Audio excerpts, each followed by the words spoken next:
ನಮಸ್ಕಾರ ಮಿತ್ರ ವಾಹಿನಿಯ ಎಲ್ಲ ವೀಕ್ಷಕ ಮಿತ್ರರಿಗೂ ಸ್ವಾಗತ. ನಾನು ದರ್ಶನ್ ಹುಣಸೂರು. ನರಿಬುದ್ಧಿ ತೋರಿಸಿದ ಹೇಳಿ ಪಾಕಿಸ್ತಾನ.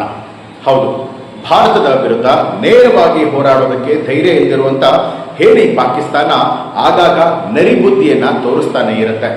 ಭಾರತದ ಮೇಲೆ ಉಗ್ರರ ದಾಳಿಯಲ್ಲಿ ಪಾಕಿಸ್ತಾನದ ನೇರ ಕೈವಾಡ ಇದ್ರೂ ಕೂಡ ನನಗೇನು ಗೊತ್ತೇ ಇಲ್ಲ ಅನ್ನುವಂತಹ ರೀತಿಯಲ್ಲಿ ನಾಟಕ ಆಡ್ತಾನೆ ಬಂದಿದೆ.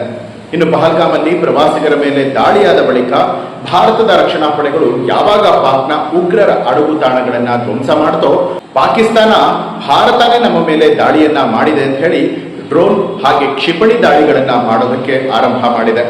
ಭಾರತದ ರಕ್ಷಣಾ ವ್ಯವಸ್ಥೆ ಪಾಕಿಸ್ತಾನದ ಕ್ಷಿಪಣಿ ಹಾಗೆ ಡ್ರೋನ್ಗಳನ್ನ ಹೊಡೆದು ಉರುಳಿಸ್ತಾ ಇದೆ. ಪಾಕಿಸ್ತಾನದ ದಾಳಿಗೆ ಪ್ರತಿಯಾಗಿ ಭಾರತ ಕೂಡ ಪಾಕಿಸ್ತಾನದ ಹಲವು ಕಡೆಗಳಲ್ಲಿ ಡ್ರೋನ್ ದಾಳಿಯನ್ನ ನಡೆಸಿರುವಂಥದ್ದು. ಆದರೆ ಭಾರತದ ವಿರುದ್ಧ ನೇರವಾಗಿ ಹೋರಾಡೋದಕ್ಕೆ ಆಗದೆ ಇರುವಂತಹ ಹೇಳಿ ಪಾಕಿಸ್ತಾನ ನಾಗರಿಕ ವಿಮಾನಗಳನ್ನ ತನ್ನ ರಕ್ಷಣೆಗಾಗಿ ಬಳಸಿಕೊಂಡಿದೆ. ಶುಕ್ರವಾರ ರಾತ್ರಿ ಪಾಕಿಸ್ತಾನದ ಲಾಹೋರ್ ಬಳಿಯಲ್ಲಿ 2 ವಾಣಿಜ್ಯ ವಿಮಾನಗಳು ಹಾರಾಡ್ತಾ ಇರುವುದು ಕಂಡು ಬಂದಿತ್ತು. ಭಾರತೀಯ ವಾಯು ರಕ್ಷಣಾ ಪಡೆಗಳು ಭಾರತದ ಒಳಬರುವಂತಹ ಡ್ರೋನ್ಗಳನ್ನ ತಡೆದು ನಿಲ್ಲಿಸಿದೆ. ಪಾಕಿಸ್ತಾನ ಗುರುವಾರ ರಾತ್ರಿ ತನ್ನ ವಾಯು ಪ್ರದೇಶವನ್ನ ಮುಚ್ಚಿಲ್ಲ, ಜೊತೆಗೆ ನಾಗರಿಕ ವಿಮಾನಗಳು ಕಾರ್ಯನಿರ್ವಹಿಸೋದಕ್ಕೆ ಅವಕಾಶವನ್ನ ಕೊಟ್ಟಿಲ್ಲ ಅಂತ ಹೇಳಿ ಪಾಕಿಸ್ತಾನ ಸರ್ಕಾರ ಬ್ರೀಫಿಂಗ್ ಅಲ್ಲಿ ಹೇಳಿತ್ತು. ಆದರೆ ಅದು ಭಾರತೀಯ ನಗರಗಳ ಮೇಲೆ ಟರ್ಕಿಶ್ ನಿರ್ಮಿತ ಡ್ರೋನ್ಗಳನ್ನ ಹಾರಿಸಿದೆ. ಭಾರತ ಪ್ರತಿದಾಳಿಯನ್ನ ಮಾಡದಂತೆ ನಾಗರಿಕ ವಿಮಾನಗಳಲ್ಲಿ ಹಾರಾಟವನ್ನ ಮಾಡಿರುವಂಥದ್ದು. ಪಾಕಿಸ್ತಾನ ತನ್ನ ವಾಯು ಪ್ರದೇಶದಲ್ಲಿ ಹಾರ್ತಾ ಇದ್ದಂತಹ ಅನುಮಾನಾಸ್ಪದ ನಾಗರಿಕ ವಿಮಾನಗಳನ್ನ ಗುರಾಣಿಯಾಗಿ ಬಳಸಿಕೊಂಡು ಭಾರತದ ಮೇಲೆ ದಾಳಿ ಮಾಡೋದಕ್ಕೆ ಪ್ರಯತ್ನವನ್ನ ಕೂಡ ಪಟ್ಟಿದೆ ಅಂತ ಹೇಳಿ ಭಾರತ ಹೇಳಿರುವಂಥದ್ದು. ಇನ್ನು ಡ್ರೋನ್ ದಾಳಿಯಲ್ಲಿ ಹಲವಾರು ಜನರಿಗೆ ಗಾಯಗಳು ಕೂಡ ಆಗಿದೆ. ಪಂಜಾಬ್ನ ಫಿರೋಜ್ಪುರದಲ್ಲಿ ಶುಕ್ರವಾರ ರಾತ್ರಿ ಪಾಕಿಸ್ತಾನ ನಡೆಸಿದ ಡ್ರೋನ್ ದಾಳಿಯಲ್ಲಿ ಒಂದೇ ಕುಟುಂಬದ ಹಲವಾರು ಮಂದಿ ಗಾಯಗೊಂಡಿದ್ದಾರೆ ಅಂತ ಹೇಳಿ ಪೊಲೀಸರು ಮಾಹಿತಿ ಕೊಟ್ಟಿದ್ದಾರೆ.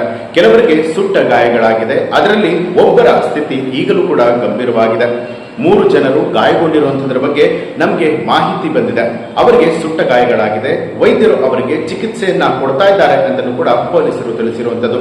ಇನ್ನು ಹೆಚ್ಚಿನ ಡ್ರೋನ್ಗಳನ್ನ ಸೇನೆಯು ತಟಸ್ಥಗೊಳಿಸುತ್ತೆ ಅಂತಲೂ ಕೂಡ ಫಿರೋಜ್ಪುರ ಪೊಲೀಸ್ ಅಧಿಕಾರಿ ಬೋಪಿಂದರ್ ಸಿಂಗ್ ಅವರು ಸುದ್ದಿವಾಹಿನಿಗೆ ತಿಳಿಸಿರುವಂತದ್ದು. ಸ್ಥಳೀಯ ಆಸ್ಪತ್ರೆಯಲ್ಲಿ ಗಾಯಗೊಂಡವರಿಗೆ ಚಿಕಿತ್ಸೆಯನ್ನ ಕೂಡ ಕೊಡಲಾಗ್ತಾ ಇದೆ.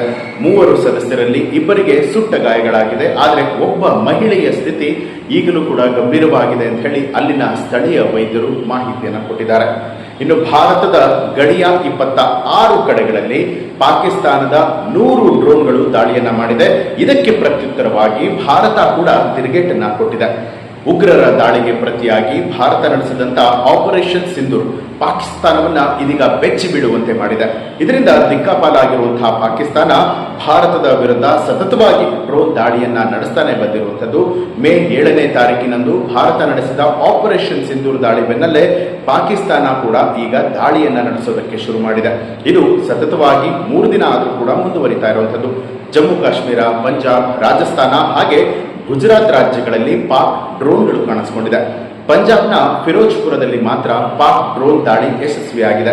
ಒಂದು ಮನೆ ಮೇಲೆ ಬಿದ್ದಿರುವಂತಹ ಡ್ರೋನ್ ದೊಡ್ಡ ಬೆಂಕಿಯ ಅವಘಡಕ್ಕೆ ಕಾರಣ ಆಗಿದೆ.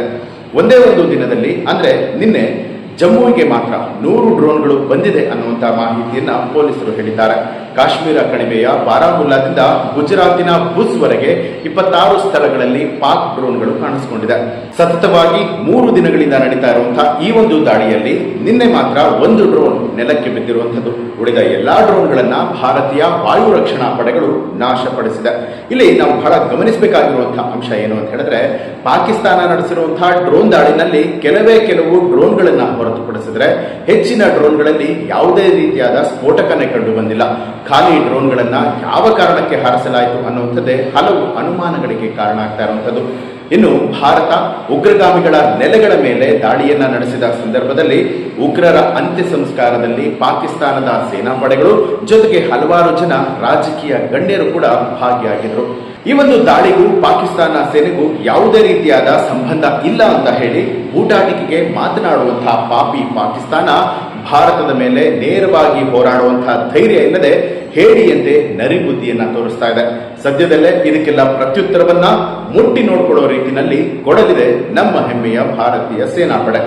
ಮಾಡಿದುಣ್ಣೋ ಮಾರಾಯ ಎನ್ನುವಂತೆ ವಿನಾಕಾರಣ ಅಮಾಯಕರ ಜೀವ ತೆಗೆದ ಪಾಪಿ ಪಾಕಿಸ್ತಾನಕ್ಕೆ ತಕ್ಕ ಶಾಸ್ತಿಯಾಗಲಿದೆ. ಸ್ನೇಹಿತರೆ, ಈ ಒಂದು ಮಾಹಿತಿ ನಿಮಗೆ ಇಷ್ಟ ಆಗಿದ್ರೆ ನಿಮಗೆ ಏನನ್ನಿಸ್ತು ಅನ್ನೋದನ್ನ ಕಮೆಂಟ್ ಮಾಡಿ ತಿಳಿಸಿ. ಹಾಗೆ ಇಂತಹ ಹಲವಾರು ರೀತಿಯಾದಂತಹ ಮಾಹಿತಿಗಳಿಗಾಗಿ ತಪ್ಪದೆ ಮಿತ್ರರ ಮಿತ್ರ ಚಾನೆಲ್ ಅನ್ನ ಸಬ್ಸ್ಕ್ರೈಬ್ ಮಾಡಿ ಬೆಲ್ ಐಕಾನ್ ಒತ್ತಿ. ಹೆಚ್ಚಿನ ವಿಡಿಯೋಗಳಿಗಾಗಿ ಮಿತ್ರರ ಮಿತ್ರ ಚಾನೆಲ್ ಅನ್ನ ಸಬ್ಸ್ಕ್ರೈಬ್ ಮಾಡಿ ಬೆಲ್ ಐಕಾನ್ ಒತ್ತಿ.